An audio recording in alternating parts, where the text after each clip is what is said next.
For 7 months, the Duke of Ashworth had made Grace Bellamy the laughingstock of London society.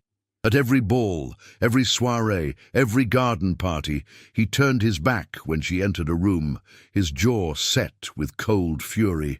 Whispers followed her like ghosts. She had betrayed him, they said, broken their engagement for a richer match, destroyed his family's honor. Grace endured it all in silence, her head high, her eyes hollow. But what no one knew, what Edmund Ashworth himself did not know, was that the letter explaining everything, the letter that would absolve her of every accusation, had never reached his hands. Until now. If you're listening to this story, don't forget to click the like button, subscribe to the channel, and tell me in the comments what part of the world you're listening from. I want to know how far it has traveled. Grace Bellamy had been raised to understand her place in the intricate machinery of English aristocracy. As the only daughter of Viscount Bellamy, a minor peer with respectable lineage but dwindling fortune, her future had been mapped before she could read. She would marry well, she would restore her family's standing, she would be grateful for whatever alliance her father secured. The Bellamy estate in Hampshire, though picturesque with its rolling lawns and ancient oak trees, bore the subtle marks of genteel decline. Paint peeled from window frames, carpets showed threadbare patches in the corridors, servants no longer walked. Grace had learned early not to ask for new dresses too often, not to question why her mother's jewelry gradually disappeared from the family vault. But on the morning of her 21st birthday, her father had summoned her to his study with news that changed everything. The Duke of Ashworth, young, handsome, recently elevated upon his father's death, had requested permission to court her. Edmund Ashworth was everything the Ton admired, wealthy beyond measure, educated at Oxford, respected in Parliament, and possessed of a countenance that made debutantes swoon behind their fans. More importantly, he seemed genuinely interested in Grace herself, not merely the breeding potential of her bloodline. Their courtship had been a dream spun from spring sunshine and whispered promises. Edmund had taken her riding through Hyde Park, discussing philosophy and poetry rather than merely exchanging pleasantries. He had listened when she spoke of her passion for botanical illustration, had actually examined her watercolors with intelligent appreciation. At the Marlborough Ball, he had danced 3 sets with her, a scandal of favoritism that delighted the gossips, and later, in the torchlit garden, had kissed her hand with such reverence she had felt her heart might burst. "You are unlike anyone I have ever known," he had told her beneath a flowering magnolia tree, his dark eyes intense. "You see the world with such clarity, such compassion. I find myself wanting to be worthy of that vision." Grace had fallen helplessly, completely in love, not with his title or his fortune, but with the man who quoted Wordsworth during country walks, who debated social reform with genuine passion, who looked at her as though she were the most fascinating woman in England. The engagement had been announced in June, at the height of the season. Grace's mother had wept with relief. Her father had actually smiled. The Ashworth matriarch, the formidable Dowager Duchess, had welcomed Grace with measured approval, examining her as one might assess a promising filly.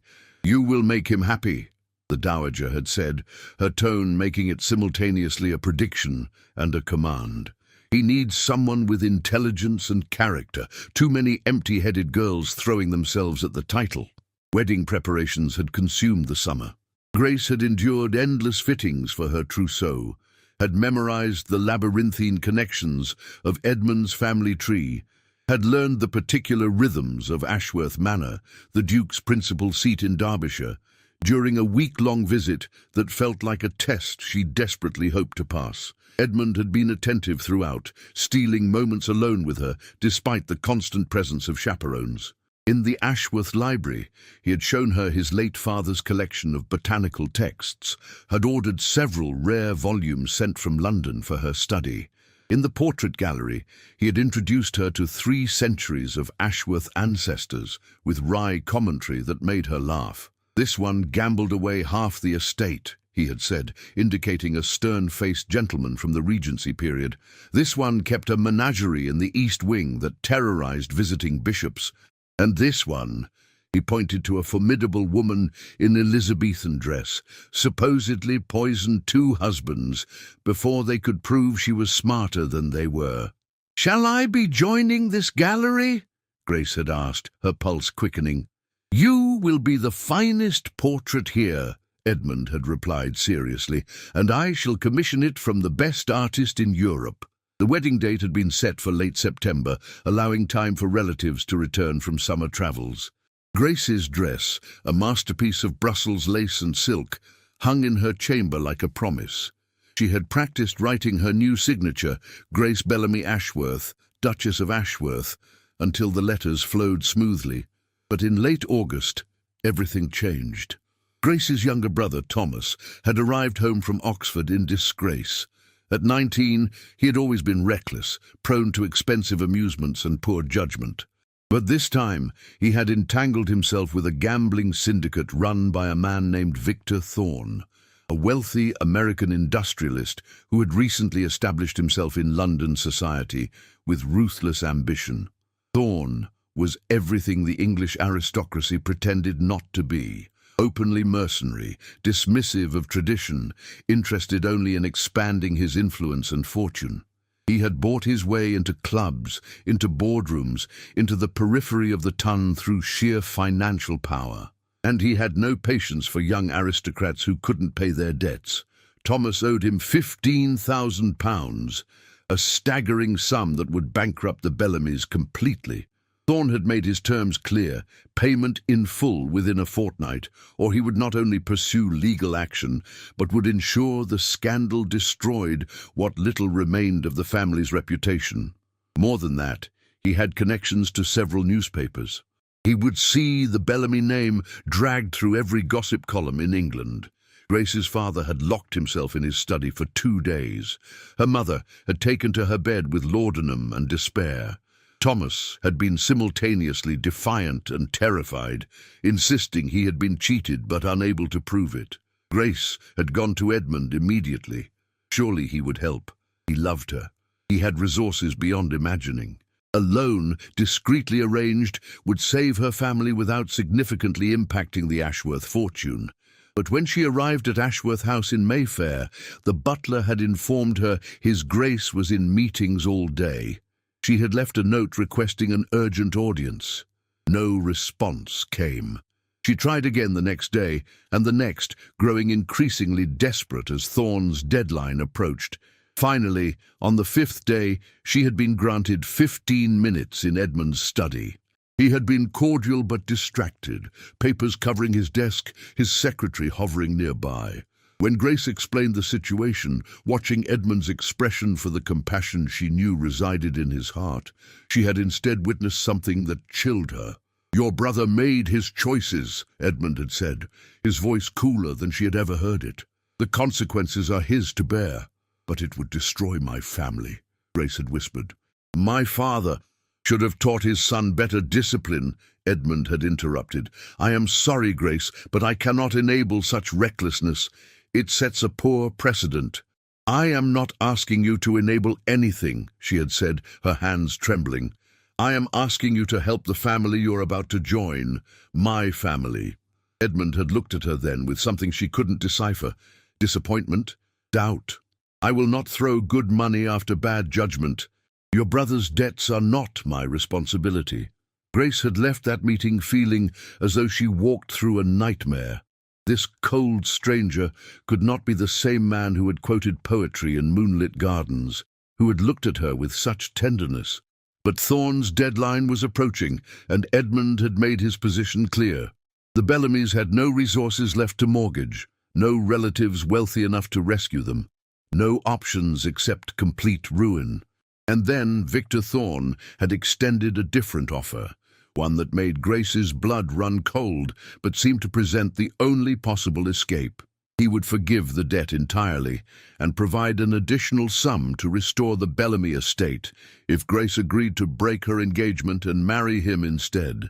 The proposal, delivered through his solicitor, had been both shocking and calculated. Thorne wanted entry into the highest levels of aristocracy. Marriage to the Duke of Ashworth's former fiancée, a viscount's daughter with impeccable bloodline, despite her family's financial troubles, would provide exactly that. The scandal would only increase his notoriety, and Thorne thrived on notoriety. "It is utterly mad," her father had said when the proposal was explained. "The man is a monster. He is our only option," Grace had replied quietly, her decision already crystallizing into terrible certainty. She had written to Edmund one final time, explaining everything. The letter had been 12 pages long, written in tears and desperation.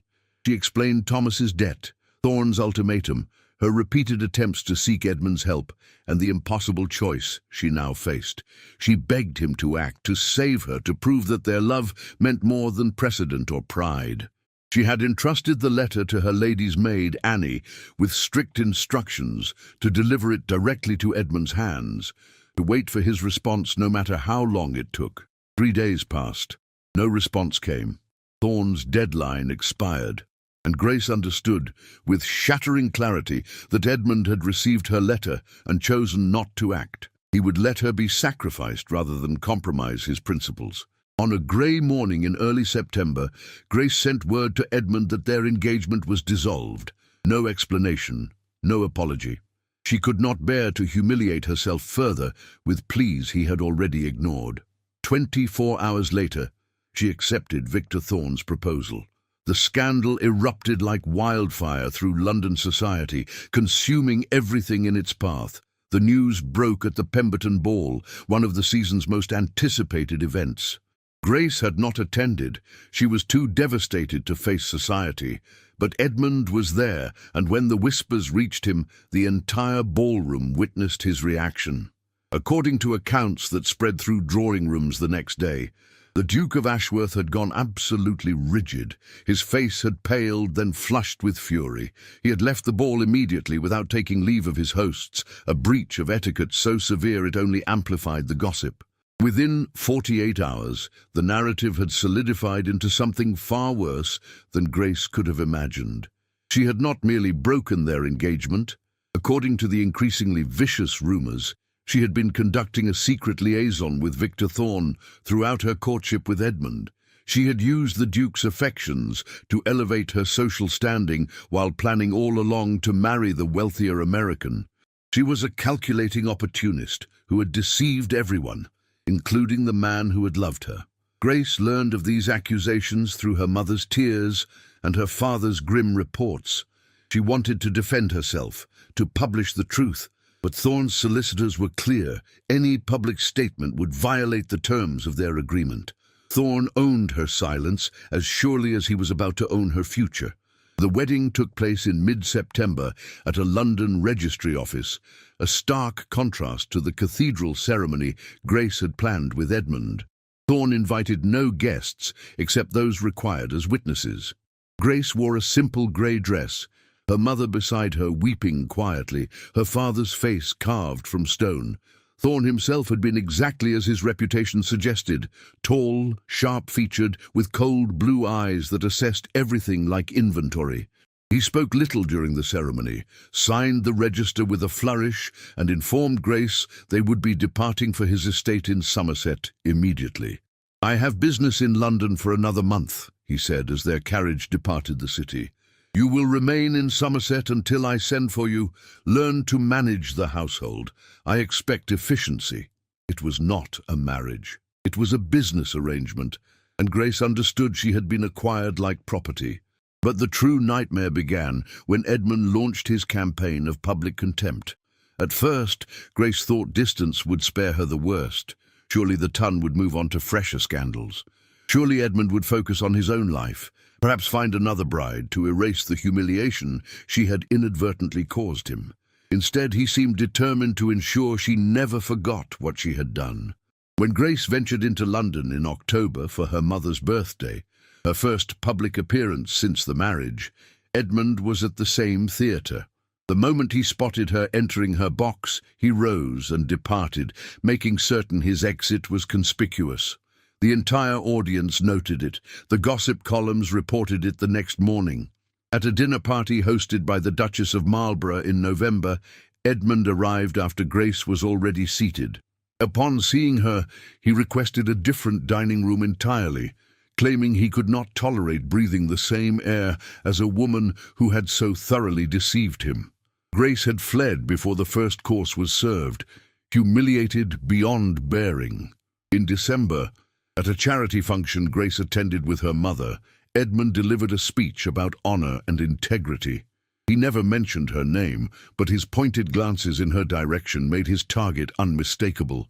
"There are those among us," he said, his voice carrying across the silent room, "who value gold above every other virtue, who would sacrifice truth, loyalty, and love itself for material gain. They walk among us wearing respectable faces, but their hearts are as false as counterfeit coin." Grace had sat frozen, every eye in the room upon her, as Edmund continued his barely veiled attack. When he finished, applause erupted, and Grace understood she had become the villain in a story she could not correct. The campaign continued through winter and into spring. Edmund never confronted her directly, never spoke to her, never acknowledged her existence except through conspicuous displays of contempt. But his message was unmistakable.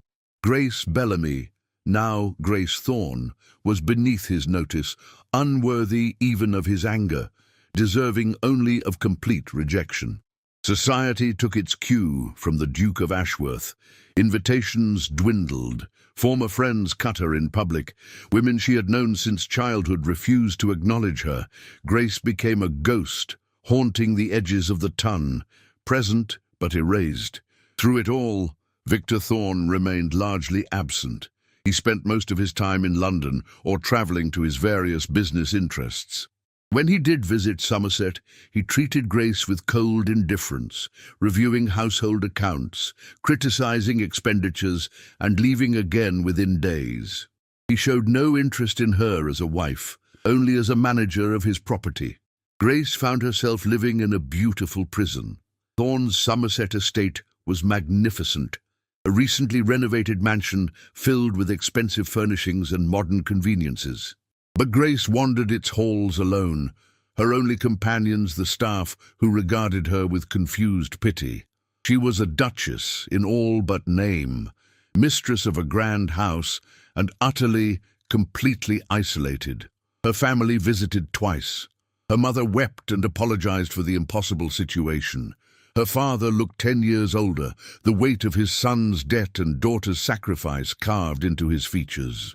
Thomas had gone to India, fleeing his shame or pursuing opportunity depending on one's perspective, and sent occasional letters that arrived months late. By March, Grace had developed a routine of mere survival. She woke, managed the household, walked the gardens, painted botanical studies in her sitting room, and retired early. She read novels where heroines faced adversity and emerged triumphant. She wondered if her own story would ever contain anything beyond this grey existence. And in London, Edmund continued his subtle, devastating campaign. At the Cavendish Ball in April, he danced with every eligible young woman in attendance, a public declaration that he had moved past his broken engagement and was ready to consider new matches. The newspapers speculated about his prospects. The matchmaking mamas circled like sharks scenting blood. Grace read about it in the society pages and felt the wound deepen. This was what she had become to him, not even worth his hatred, only his dismissal. The man who had once looked at her with such love now could not bear to occupy the same room. And she could do nothing to explain, nothing to defend herself, nothing but endure. In May, the season reached its peak, and Grace steeled herself for another round of social torture. Thorne had commanded her presence at several high-profile events. He wanted his wife displayed as evidence of his social ascent.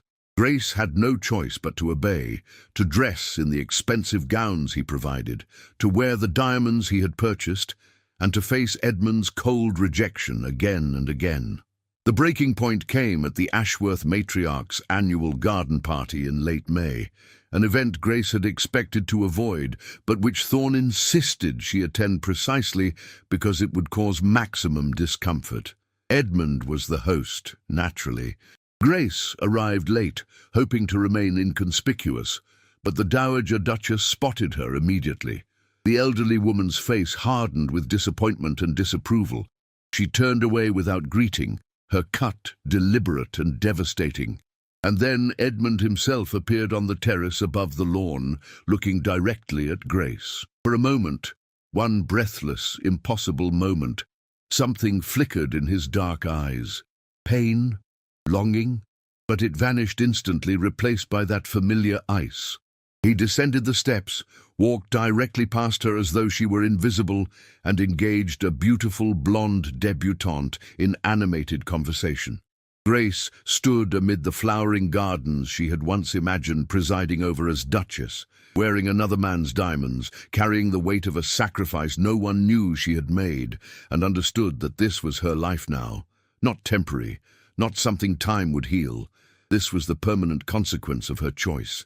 She left the party before the first course was served, claimed illness, and returned to Somerset. That night, alone in her chambers, Grace finally allowed herself to weep for the love she had lost, for the man who despised her, for the future that should have been hers, and for the truth trapped inside her like a scream she could never release. 7 months had passed since she had sent that desperate letter to Edmund. 7 months of public contempt, social exile, and lonely misery. And still, she could not regret her choice. Thomas was safe, her family was secure. That had to be enough, even if it cost her everything else. But in the deepest hours of that night, Grace wondered how much longer she could endure being hated by the only man she had ever loved, for a sacrifice he would never know she had made. By June, Grace had reached a breaking point. The isolation, the contempt, the crushing weight of her secret, all of it had become unbearable. She wrote to her Aunt Cordelia, her mother's elder sister, who lived in Bath, and had always been the family's most independent thinker. Aunt Cordelia's response arrived within the week. Come at once. Bring only what matters. Leave the rest behind. Grace did not ask Victor Thorne's permission. She simply informed him by letter that she would be spending the summer in Bath for her health. His reply, terse and indifferent, granted approval with the condition that she maintain appropriate appearances and return if he required her presence. He clearly cared more about her utility than her whereabouts. Bath in June was transformed from the fashionable resort of the season into something quieter and more genuine. The pump rooms still attracted visitors, but they were scholars and invalids rather than social climbers. The assemblies continued, but with less pretension, and Aunt Cordelia inhabited this world perfectly. Cordelia Ashford was 62, unmarried by choice, and magnificently unconcerned with social conventions that did not interest her. She lived in an elegant townhouse near the Royal Crescent, filled with books, scientific instruments, and visiting intellectuals. She hosted a weekly salon where ideas mattered more than titles. "You look half dead," Cordelia announced when Grace arrived, examining her with shrewd grey eyes. "When did you last eat a proper meal?" "I'm not certain," Grace admitted. "And when did you last have a conversation about something other than scandal and shame?" Grace's eyes filled with tears. "I cannot remember." Cordelia embraced her fiercely. "Then we shall remedy both immediately. You will eat, you will rest, and then you will remember who you were before that impossible situation destroyed you." The first week, Grace did little except sleep and weep. Cordelia asked no questions, demanded no explanations, simply provided sanctuary. She brought Grace meals, sat with her during nightmares, and gradually, patiently, drew her back towards something resembling life. "You made an impossible choice," Cordelia said one evening as they took tea in her garden. "I do not know the details, and you need not share them unless you wish. But I know you, Grace. You have never been mercenary or cruel. Whatever happened, you had reasons. "No one else believes that," Grace whispered. "Then everyone else is a fool," Cordelia replied crisply. "The ton is composed largely of fools, which is why I prefer Bath. Here we have actual thinkers." It was through Cordelia's salon that Grace began tentatively to re-engage with the world. The gatherings included university professors, writers, reformers, and artists. They debated philosophy, discussed scientific discoveries, analyzed literature, and argued politics with passionate intensity. Grace attended the first salon reluctantly, prepared to be recognized and rejected. Instead, she found herself treated as an intelligent person rather than a social curiosity. A botanist from Edinburgh asked her opinion on cross-pollination techniques. A female novelist listened with genuine interest as Grace described her watercolor studies. A physician engaged her in discussion about the medicinal properties of various plants. "Your insights are remarkably sophisticated," the botanist Dr. William Morrison said with approval. "Have you considered publishing your observations?" Grace stared at him. "I am a woman and a controversial figure." "You are a scientist," Dr. Morrison corrected. "Gender is irrelevant to truth, and society's opinion even more so. If your work has merit, and from what you describe it does, then it deserves recognition." The idea was so foreign, so impossibly distant from the world Grace had inhabited, that she barely knew how to process it. But something stirred inside her, a forgotten ambition, a suppressed passion. Through June and into July, Grace attended every salon. She began working seriously on her botanical studies again, not as mere pastime, but as genuine research. Dr. Morrison offered guidance and access to his own library. Cordelia provided funding for supplies and books. Grace felt parts of herself reawakening that she thought had died in Somerset. It was at a salon in mid-July that Grace met Dr. Elias Thornfield. He arrived as a guest of Dr. Morrison, recently returned from 3 years studying tropical diseases in West Africa. He was perhaps 35, tall and lean, with sun-weathered skin and intelligent hazel eyes that missed nothing. He spoke with quiet authority about his research, refusing to romanticize the difficult conditions or the lives lost. "Medicine should serve humanity," he said in response to a question about his motivations. "Not merely those who can afford private physicians, but everyone. Disease does not respect class distinctions, neither should healing." Grace found herself deeply moved by his conviction. After the salon, as guests mingled in Cordelia's garden, Dr. Thornfield approached her. "Mrs. Thorne, I understand you are studying medicinal botany," he said. "Dr. Morrison speaks highly of your work." "He is generous," Grace replied, startled to be addressed directly by this impressive figure. "He is precise," Elias corrected, "which is why his praise carries weight. I wonder if you might be interested in collaborating on a project I am developing, a comprehensive study of English medicinal plants and their properties, with particular focus on accessibility for rural practitioners." Grace's heart raced. "You are serious?" "Entirely. I need someone with botanical expertise and artistic skill to document specimens accurately. Morrison suggested you might be ideal." For the first time in months, Grace felt something other than despair. "I would be honored." Over the following weeks, Grace and Elias worked together regularly. They explored the countryside around Bath, collecting specimens. Grace created detailed watercolor studies, while Elias documented medicinal properties and traditional uses. Their collaboration was intellectual and professional, but Grace found herself drawn to his calm competence, his lack of judgment about her past, his genuine respect for her abilities. Elias never asked about her marriage or the scandal that had preceded it. He treated her as a colleague, an equal partner in their research. When she made an insightful observation, he acknowledged it. When she questioned his conclusions, he listened and adjusted his thinking.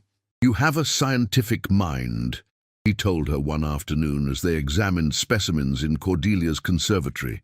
"Precise observation, careful analysis, willingness to question assumptions. It is rare and valuable. I was trained to be ornamental, not useful, Grace replied with involuntary bitterness. Elias looked at her seriously. Then your training was inadequate. You are clearly both. The compliment, so simply delivered, brought unexpected tears to Grace's eyes. Elias noticed immediately and looked horrified. Forgive me. I did not mean to cause distress. You did not, Grace managed. You have no idea how long it has been since anyone suggested I might have value beyond my family connections or my husband's property. Elias was quiet for a moment.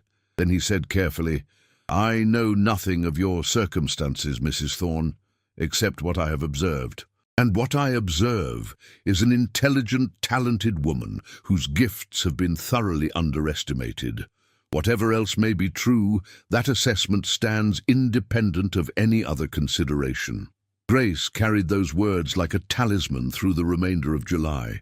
She began sleeping through the night. She laughed at Cordelia's wry observations. She felt her spine straightening, her confidence returning incrementally. But in August, London society began arriving in Bath for the late summer season, and Grace's fragile peace shattered. The Dowager Duchess of Ashworth maintained a house in Bath for taking the waters. When she arrived in early August, the entire social dynamic shifted. Suddenly, Grace was no longer anonymous. She was recognized, whispered about, subjected to renewed scrutiny. And then, disastrously, Edmund arrived. Grace learned of his presence from Cordelia, who had heard it at the pump room. The Duke is here, Cordelia said gently, accompanying his mother for her health. I thought you should know. Grace's first instinct was to flee back to Somerset, but Elias was expecting her at the laboratory they had established in Dr. Morrison's house. Their research was reaching a critical phase, and Grace realized, with sudden clarity, that she was finished running. I will not hide, she told Cordelia. I have done nothing wrong, and I will not be driven from the first place I have found peace. Cordelia smiled with fierce approval. That is the Grace I remember. The inevitable encounter occurred 3 days later, at the pump room. Grace was there with Elias, discussing their plans to present their research to the Royal Society. She wore a simple morning dress of lavender muslin, her face free of the heavy cosmetics society demanded, her manner relaxed. And then Edmund walked in. Their eyes met across the crowded room. Grace watched shock register on his features, shock and something more complicated. She looked different than he remembered, thinner, certainly, but also somehow stronger, more present, less like a beautiful ornament and more like a woman with purpose. Edmund started toward her, his expression dark. Grace's pulse hammered, but she held her ground. And then Elias noticed her distress and moved subtly closer, a gesture of support rather than possession. Edmund registered the proximity, and his face hardened further. He changed direction abruptly and left the pump room without speaking to anyone. Someone you know? Elias asked quietly. Someone I used to know, Grace replied, her voice remarkably steady. A lifetime ago. But that night, alone in her chamber, Grace could not stop thinking about Edmund's face. For just a moment before anger reasserted itself, she had seen something else. Something that looked almost like longing. It was impossible, she told herself. He despised her. 7 months of public contempt had proven that decisively. Whatever she thought she had seen was merely projection of her own persistent, foolish feelings. But doubt had been planted, and Grace began to wonder for the first time whether the story she believed might not be complete. And Cordelia hosted a special salon in late August, celebrating the anticipated publication of Grace and Elias's medicinal plant research in a respected scientific journal. It was an informal gathering, mostly their collaborators and friends. But Cordelia had also invited several prominent figures from Bath society to demonstrate that intellectual achievement transcended scandal. Grace, dressed carefully in a gown of deep emerald silk, one of the few truly beautiful things she owned that Thorne had not purchased. She arranged her honey-blonde hair simply, with none of the elaborate styling society demanded. She looked She thought, like herself, rather than a role she was playing. The salon was proceeding beautifully. Dr. Morrison gave a gracious speech about Grace's contributions. Elias presented their findings with characteristic precision, acknowledging Grace's essential role at every turn. And then, midway through the evening, the Dowager Duchess of Ashworth arrived, with Edmund in tow. Cordelia greeted them with perfect composure, as though she had expected them. "Your Grace, Duke Ashworth, how lovely you could join us. We are celebrating scientific collaboration this evening. I trust you have interest in medicinal botany?" The Dowager's shrewd eyes swept the room, landing on Grace with unreadable assessment. "I have interest in all manner of unexpected developments, Lady Ashford." Edmund said nothing, but his gaze found Grace immediately.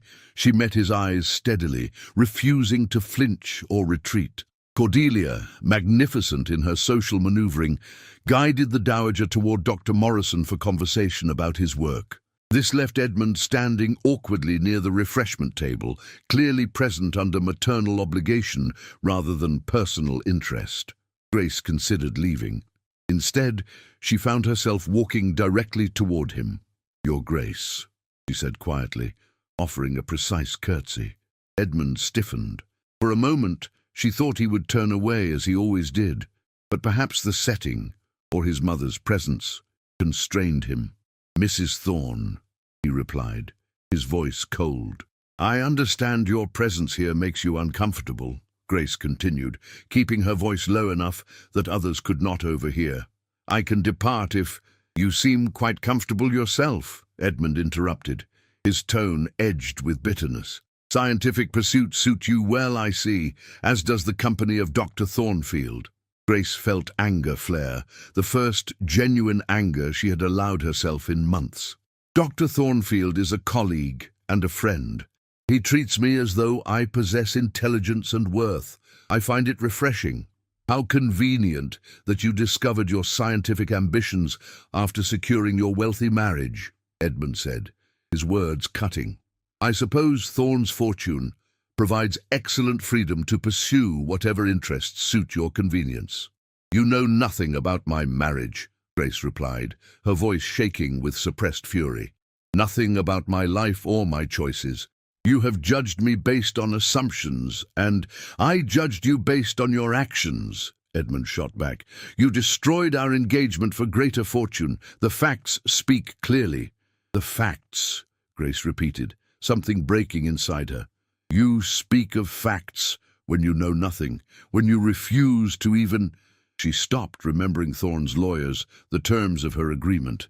She could not defend herself without violating the contract that had saved her family.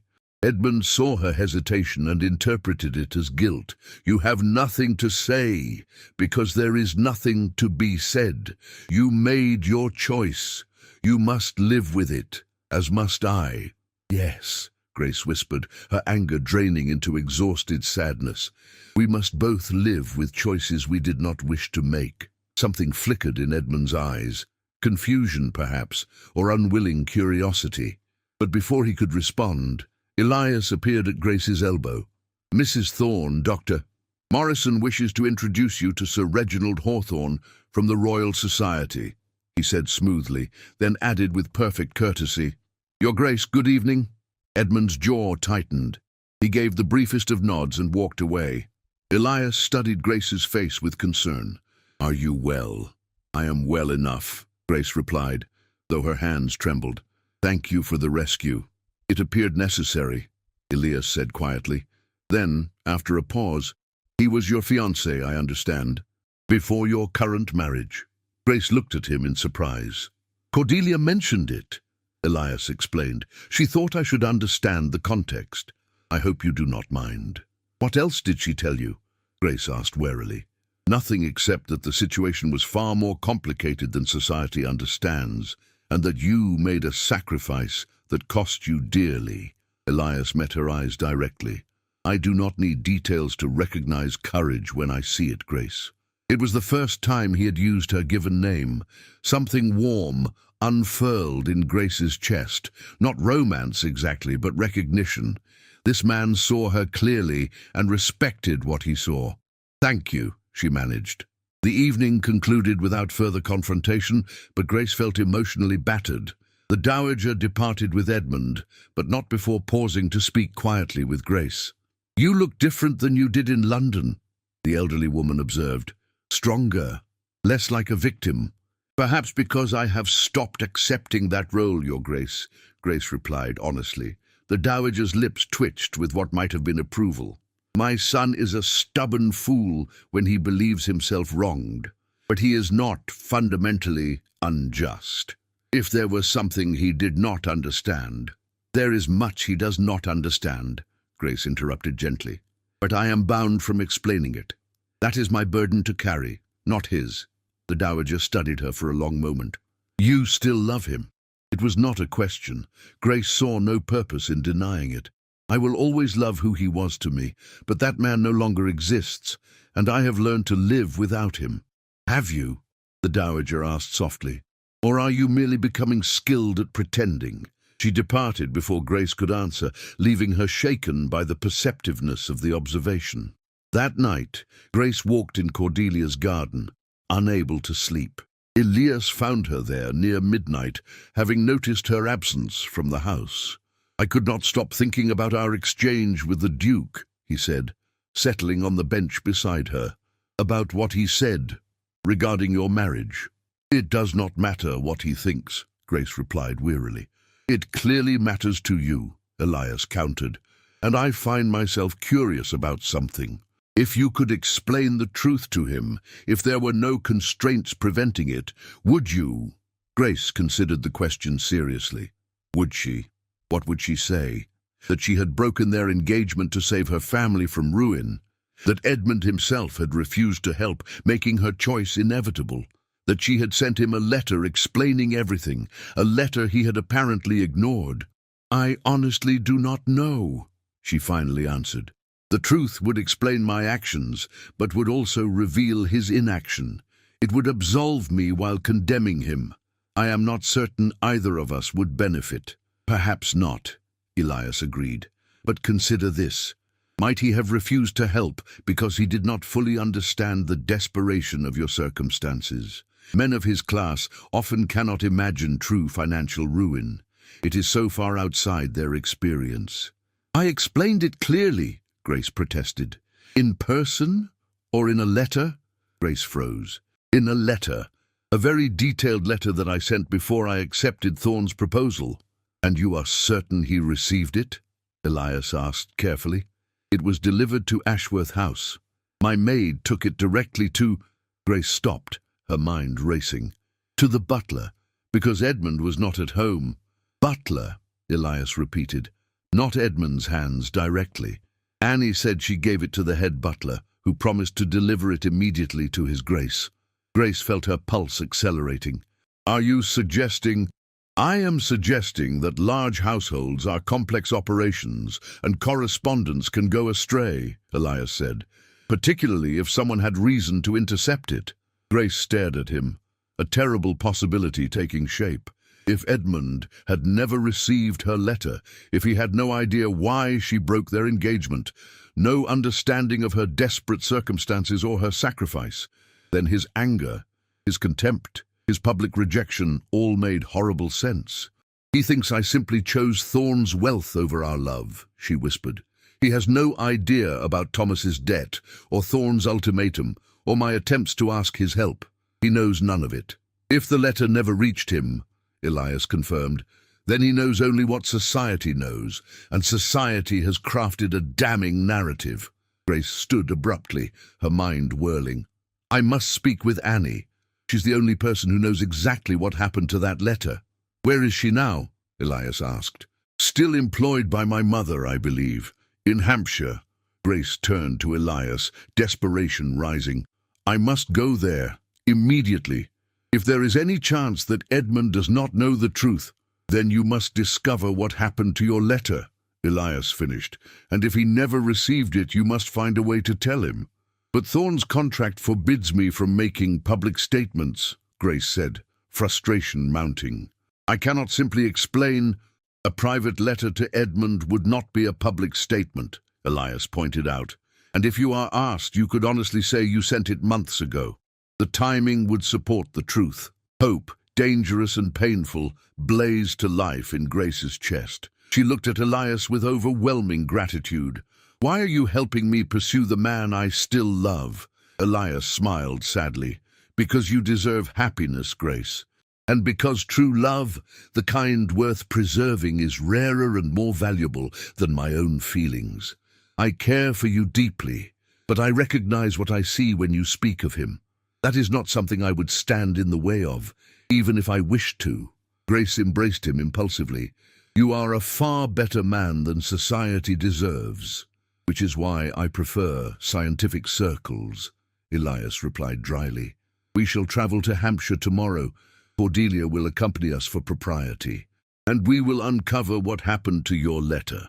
As Grace finally slept that night, for the first time in 7 months, she felt something other than despair. She felt hope, fragile and terrifying, but undeniably present. If Edmund had never received her explanation, then everything she believed about his character, his love, and their destroyed future might still be salvageable. And if he had received it and chosen not to act, then at least she would know with certainty that her love had been misplaced. Either way, she would finally have truth instead of torment.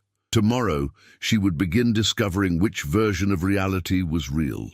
The journey to Hampshire took most of the day, providing ample time for Grace's hopes to oscillate between desperate optimism and crushing doubt. What if Annie confirmed the letter had been delivered properly? What if Edmund had received every word and simply deemed Grace's circumstances unworthy of his intervention? Then Grace would be left with the terrible knowledge that the man she loved was not who she believed him to be. But if the letter had gone astray, if some accident or intentional interference had prevented it from reaching Edmund, then 7 months of misery, contempt, and suffering had been built on a foundation of miscommunication. The thought was almost too painful to bear. Cordelia sat across from her in the carriage, observing Grace's internal turmoil with sympathetic silence. Elias rode alongside on horseback, giving the women privacy for conversation if needed. "Whatever you discover," Cordelia finally said, as the familiar Hampshire countryside came into view, "you will survive it.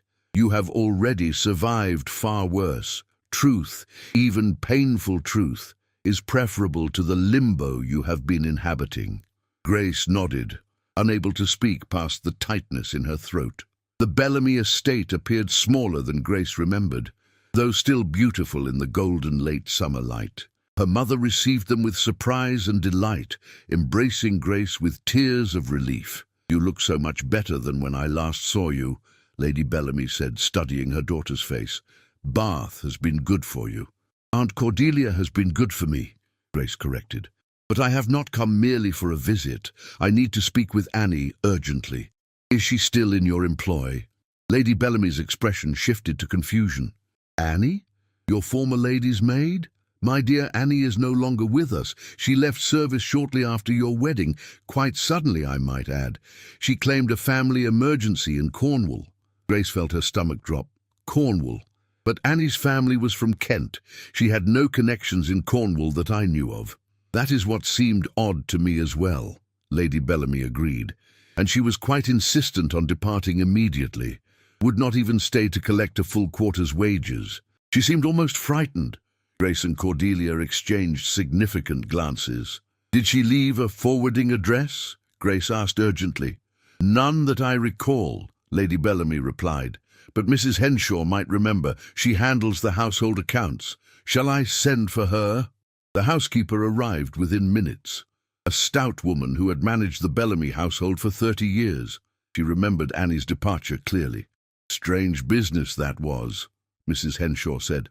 "The girl received a visitor late one evening, a gentleman, though he would not give his name. After that, she came to me white as a sheet, said she needed to depart immediately for a family crisis. I tried to persuade her to wait until morning at least, but she insisted on leaving that very night. Took only what she could carry in one bag." "A gentleman visitor?" Grace repeated, her heart racing. "Did you see him?" "Only from a distance, miss. Forgive me, Mrs. Thorne. But he was well dressed, I can tell you that. Quality clothes. Not the sort that typically calls on ladies' maids through the servants' entrance." Grace felt pieces clicking into place. "When did this occur, Mrs. Henshaw?" "Precisely?" The housekeeper consulted her mental calendar. "It would have been late September, just after your wedding, perhaps the 21st or 22nd, exactly when Annie should have been returning from delivering the letter to Edmund." Grace felt her blood run cold. "Thank you, Mrs. Henshaw," Cordelia interjected smoothly. "You have been most helpful." After the housekeeper departed, Grace paced her mother's sitting room like a caged animal. Someone intercepted her. Someone paid her or threatened her into leaving service and disappearing. But who and why? Who would benefit from ensuring Edmund never received your explanation? Cordelia asked pointedly. Grace thought frantically. Victor Thorne would benefit. He secured me as his wife. But how would he even know about the letter? I told no one except Annie.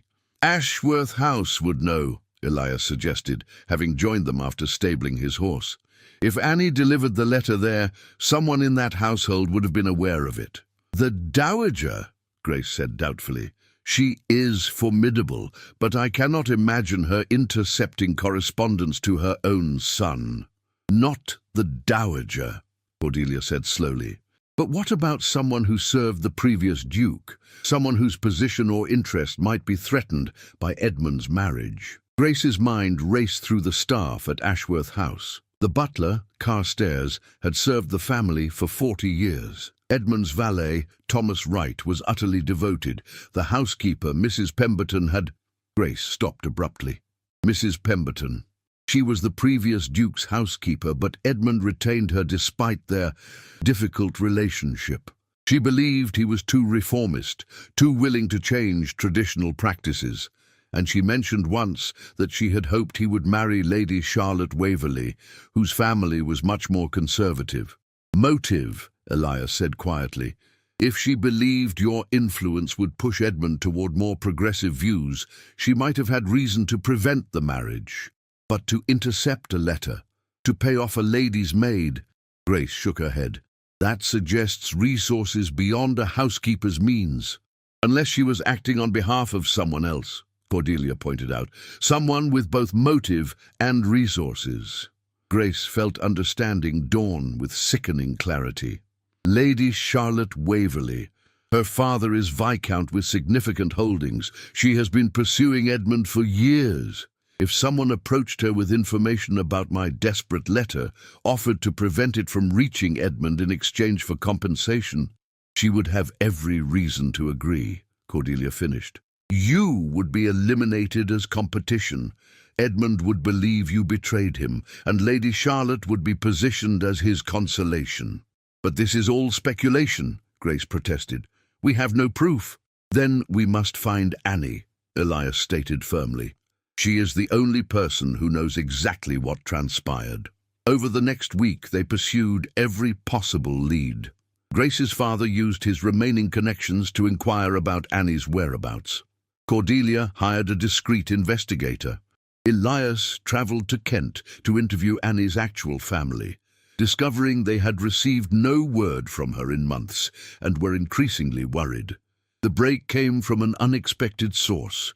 Lady Bellamy remembered that Annie had a cousin who worked at an inn near Plymouth. A letter to that establishment eventually reached someone who had seen a young woman matching Annie's description working at a boarding house in a small Cornish fishing village. By mid-September, Grace, Cordelia, and Elias were travelling to Cornwall. The boarding house was a modest establishment overlooking a grey sea. The proprietress initially denied knowing anyone named Annie, but when Grace described her former maid in detail, recognition flickered in the woman's eyes. "She calls herself Anne Miller now," the proprietress admitted.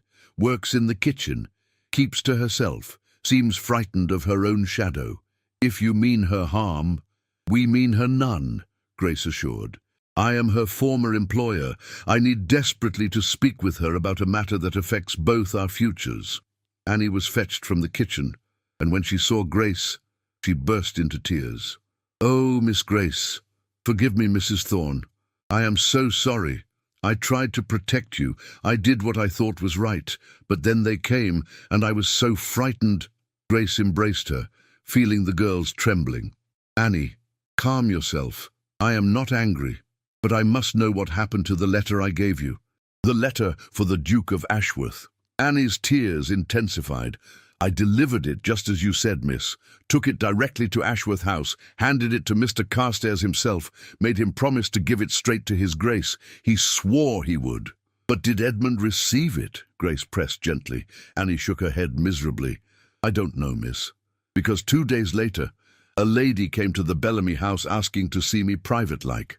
Said she was a friend of yours, though I did not recognize her. Beautiful lady, blonde hair, very fine clothes." "Lady Charlotte Waverley," Grace breathed. "She did not give her name," Annie continued, "but she said she knew about the letter, said it contained private matters that would humiliate you if they became public.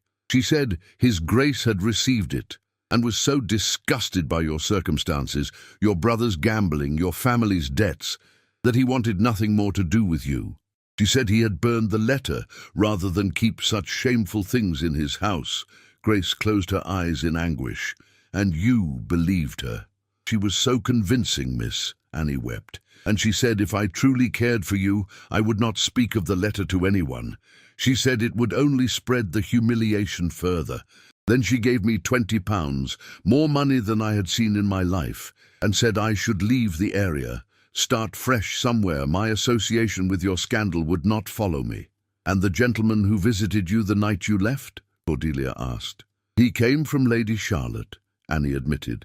"Said she had heard I was still at the Bellamy house, and she needed me to leave immediately before I accidentally revealed things better left buried.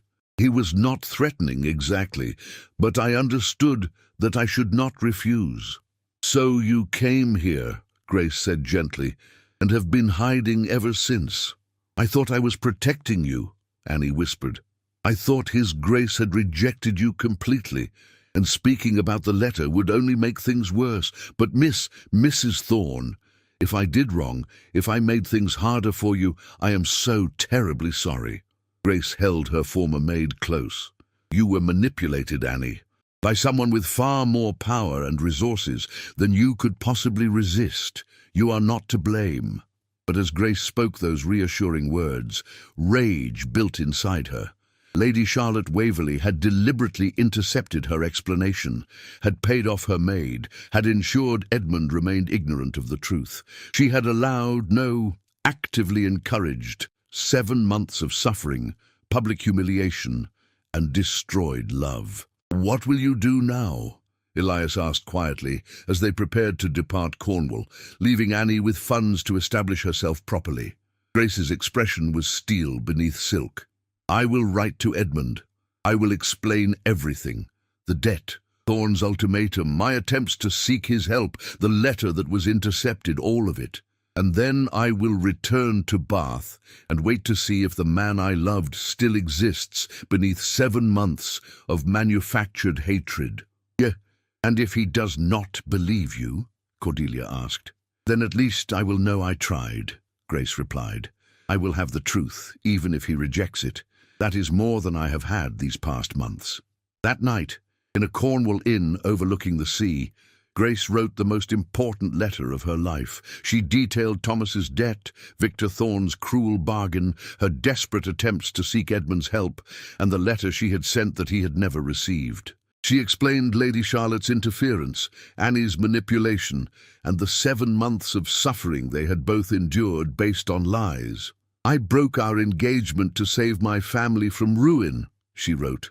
"I married Victor Thorne not because I desired his wealth, but because I had no other choice. Every day since, I have mourned the loss of you, of us, of the future we should have shared. If you received my first letter and chose not to act, then I misjudged your character and must bear that knowledge. But if you never knew the truth, if Lady Charlotte's machinations succeeded in keeping you ignorant, then I am writing now to give you what you should have had months ago, the ability to judge me based on truth rather than deception.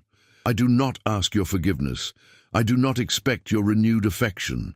I ask only that you know the truth, so that both of us may finally understand what was done to us and why.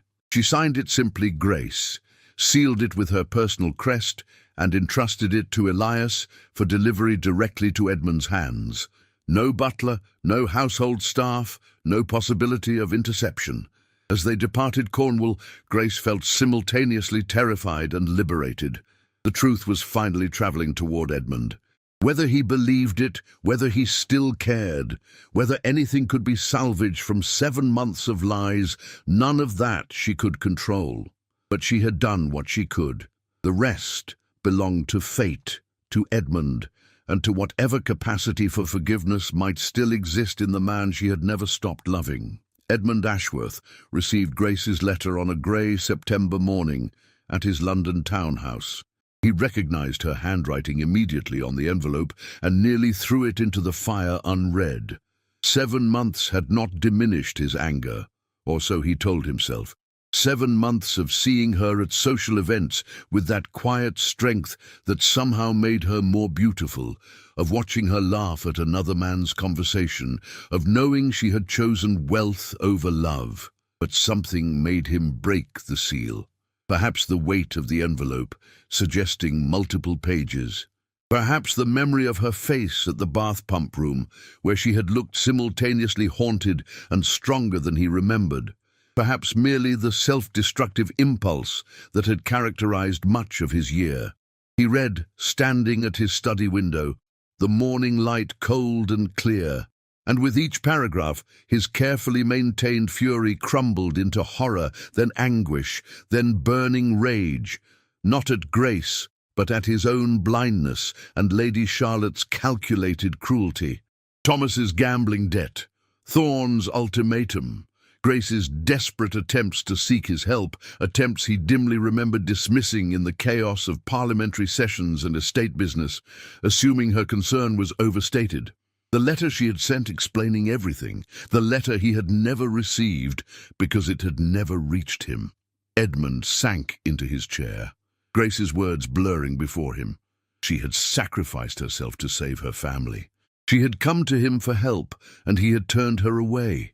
She had tried to explain, and his own household staff, or someone with access to them, had prevented the explanation from reaching him. And he had spent 7 months punishing her for a betrayal that had never occurred. The letter concluded with a request that nearly destroyed him. I ask only that you know the truth, so that both of us may finally understand what was done to us and why. She was not begging forgiveness. She was not asking him to rescue her. She was simply offering truth, and in that offering, revealing the depth of her sacrifice and the magnitude of his failure. Edmund stood abruptly, calling for his secretary, his valet, his carriage. He needed to speak with Carstairs immediately. If a letter had been delivered to Ashworth House and never reached him, the butler would know. Carstairs, when summoned, looked increasingly uncomfortable, as Edmund described the missing correspondence. Your Grace, a letter from Miss Bellamy, forgive me, Mrs. Thorne, was indeed delivered in early September of last year. I received it personally from her lady's maid. And what became of it? Edmund demanded, his voice dangerously quiet. I placed it on the silver salver in your study with other correspondence, Your Grace, as is standard procedure. But I never saw it, Edmund said, which means someone removed it between your delivery and my review. Who had access to my study that day? Carstairs hesitated, loyalty warring with honesty. Mrs. Pemberton was in your study that afternoon, Your Grace, supervising the maids in their cleaning. I believe Lady Charlotte Waverley also called that day and waited briefly in your study for you to return from your meeting. Edmund felt fury ignite. Fetch me the household records for that week, and send word to Lady Charlotte that I require her immediate presence. I do not care what previous engagements she has. Within an hour, Edmund had reconstructed the probable timeline. His housekeeper, Mrs. Pemberton, had likely removed the letter. Her conservative views and disapproval of Grace's reformist influence on Edmund had been barely concealed. She had probably intended to dispose of it herself, but Lady Charlotte's fortuitous visit had provided an even better solution. Charlotte had taken the letter, read it, and recognized a perfect opportunity to eliminate her romantic rival. When Lady Charlotte arrived at Edmund's townhouse, she was dressed immaculately and smiling with confidence. "Edmund, darling, your note sounded so urgent. What, did you intercept a letter addressed to me from Grace Bellamy last September?" Edmund interrupted, his voice cold. Charlotte's smile faltered.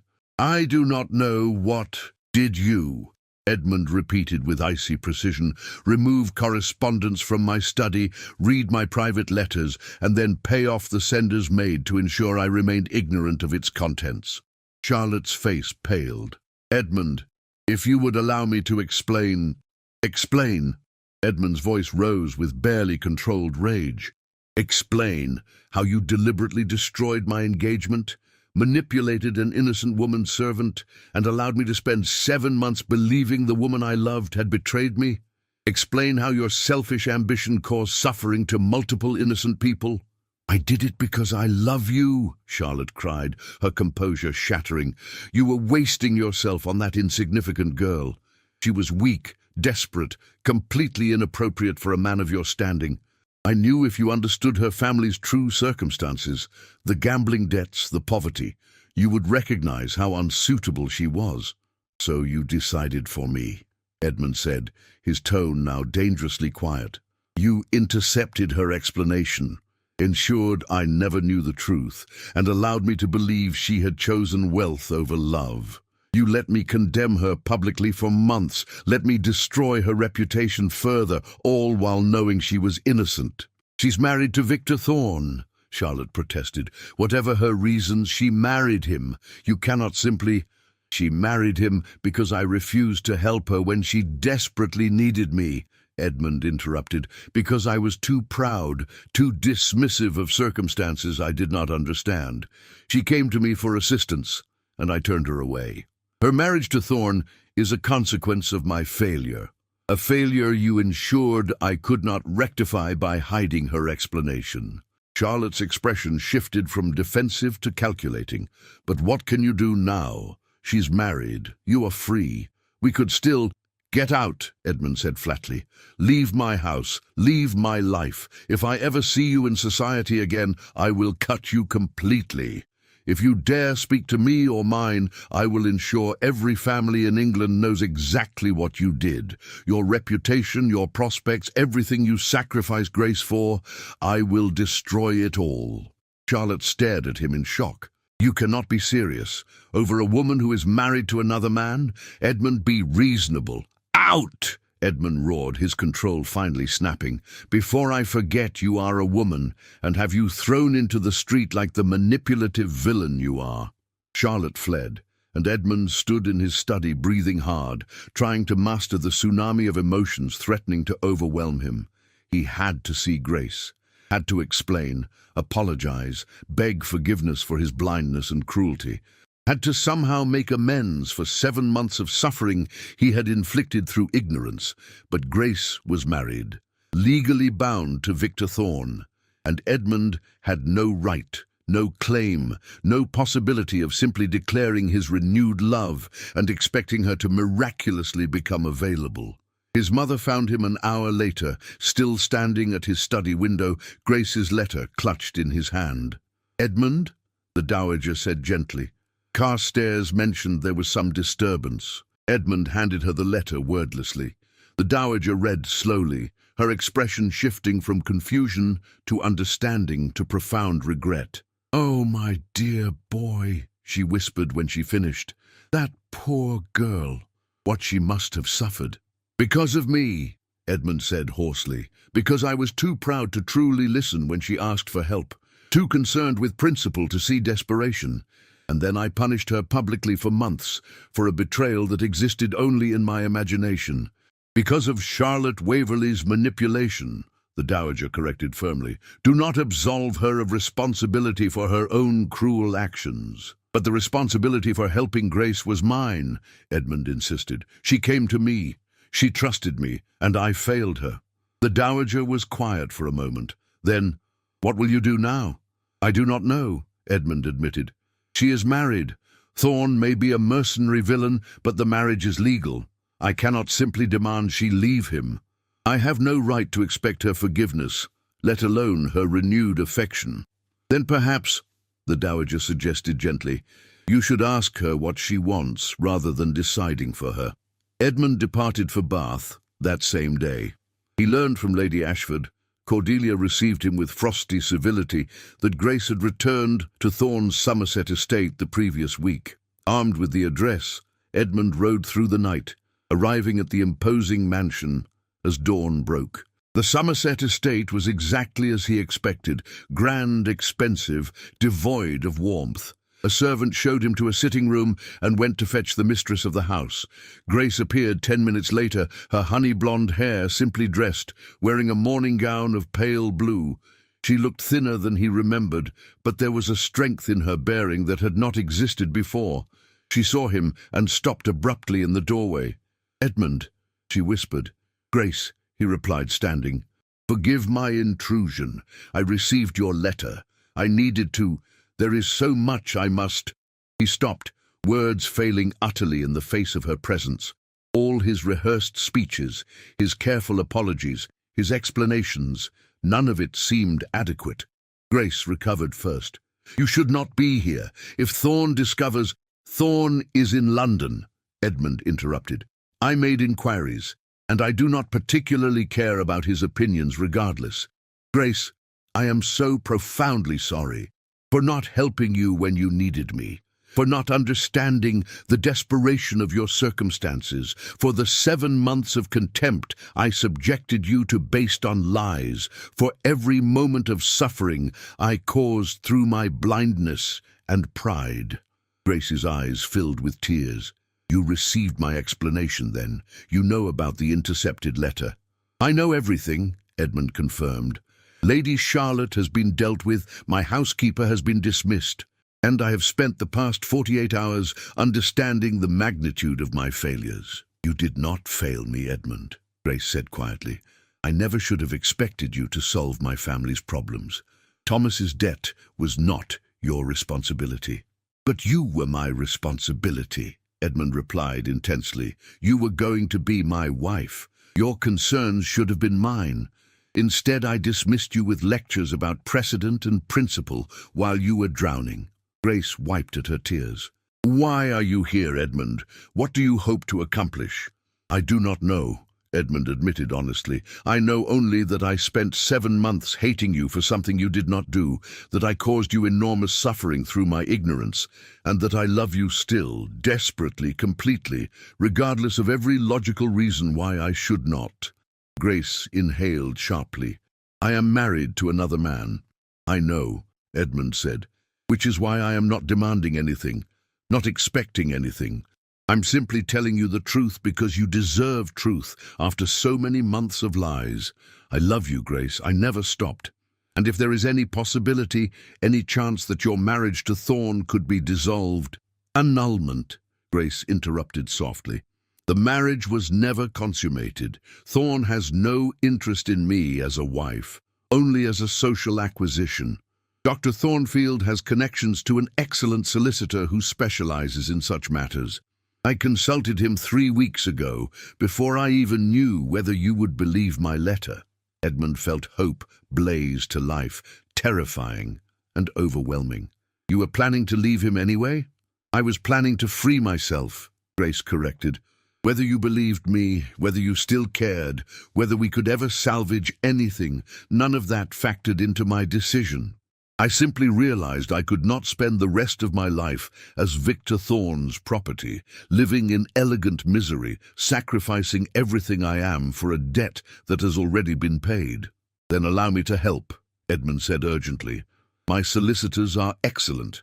My resources are at your disposal. Whatever you need to free yourself from that marriage, whatever it costs, I will provide it." "And in exchange?" Grace asked carefully. "Nothing," Edmund replied. "No exchange, no conditions. This is not a transaction, Grace. This is me, finally, belatedly, providing the help I should have offered a year ago. You do not owe me anything. You need not consider my feelings or my hopes. I am offering assistance because you deserve to be free, regardless of what that freedom means for us." Grace studied him for a long moment, and Edmund saw her truly seeing him, assessing whether he had changed, whether he understood what he had done, whether the man she had loved still existed beneath 7 months of bitterness. "Very well," she finally said. "I accept your help. But Edmund, I need time. I need to become my own person again before I can consider being someone's wife. Too much has happened. Too much has broken. I cannot simply return to who we were." "I do not want you to," Edmund assured her. "The woman you have become, strong, independent, pursuing her scientific work, she is magnificent, Grace. I do not want to diminish that. I want to support it. And if that support is all you ever want from me, I will accept that." "But you hope for more," Grace said softly. "I hope," Edmund admitted, "for the privilege of courting you properly this time, for the opportunity to prove I have learned from my failures, for the possibility that someday, when you are ready, you might consider giving me a second chance I do not remotely deserve." Grace's tears spilled over. "You truly love me still? After everything?" "Grace," Edmund said, crossing the room to stand before her, not touching but close enough that she could feel his presence. "I never stopped. Even when I believed you had betrayed me. Even when I tried to convince myself I hated you. I loved you through all of it. That never changed." Grace reached up and touched his face gently, wonderingly. "I loved you through all of it too, even when I thought you had received my letter and simply did not care enough to act. Even when you cut me publicly again and again, I could not stop loving you." Edmund caught her hand and pressed a fierce kiss to her palm. "Then we shall find a way through this. However long it takes, whatever obstacles exist, we shall overcome them. Together," Grace whispered. "Together," Edmund confirmed. 6 months later, Grace's annulment was finalized. Victor Thorne, faced with evidence of his mercenary manipulation and threats of his business practices being exposed, had agreed to dissolve the marriage quietly. He returned to America shortly afterward, his attempt to infiltrate British aristocracy having failed spectacularly. Edmund courted Grace through those 6 months with patience and devotion. He attended her scientific lectures. He read her published botanical research with genuine appreciation. He introduced her to his parliamentary colleagues working on social reform. He treated her as an equal partner in conversations about philosophy, politics, and the future. And he never, not once, pressured her for commitment beyond what she was ready to offer. Grace, freed from the weight of her disastrous marriage, flourished.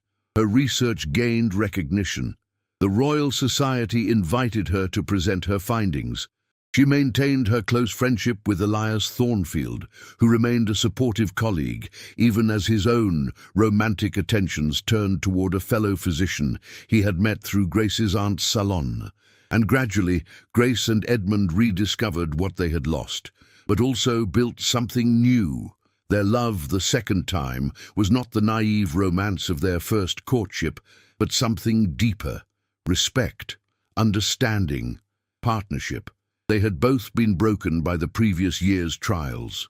They had both learned painful lessons about communication, pride, and the cost of assumptions, and they had both emerged stronger, wiser, better equipped for true partnership. On a spring morning in May, Edmund proposed again. Not at a ball or in a dramatic garden, but in the library at Ashworth Manor, surrounded by botanical texts they had been studying together. "I have no expectation that you will say yes," he prefaced. "I know you value your independence, your work, your freedom. But I love you, Grace.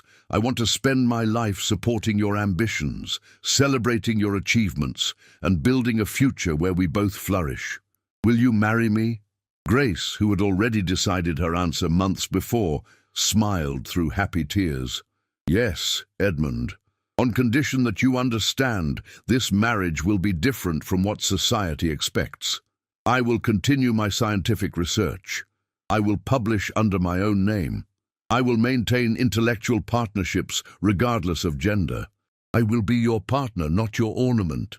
"I would expect nothing less," Edmund replied, pulling her into his arms.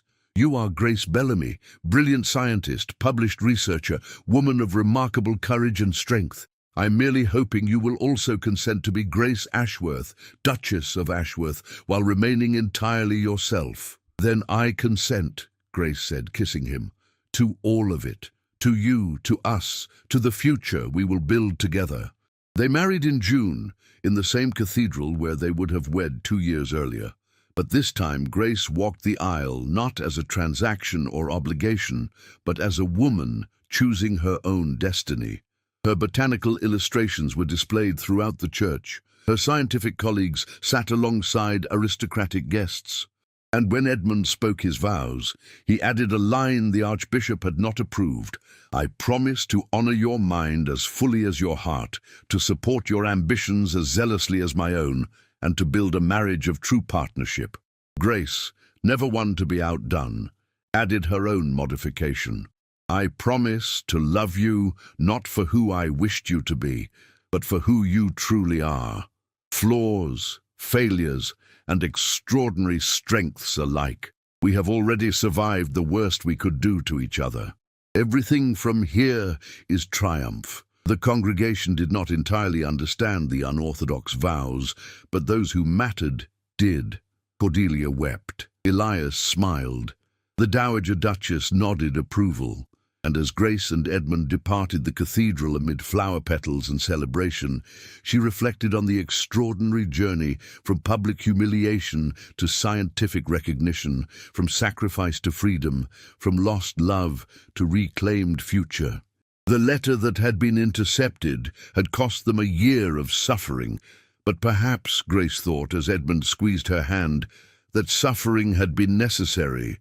They had both needed to be broken down and rebuilt into people capable of true partnership. They had needed to learn hard lessons about communication, pride, and the cost of assumptions.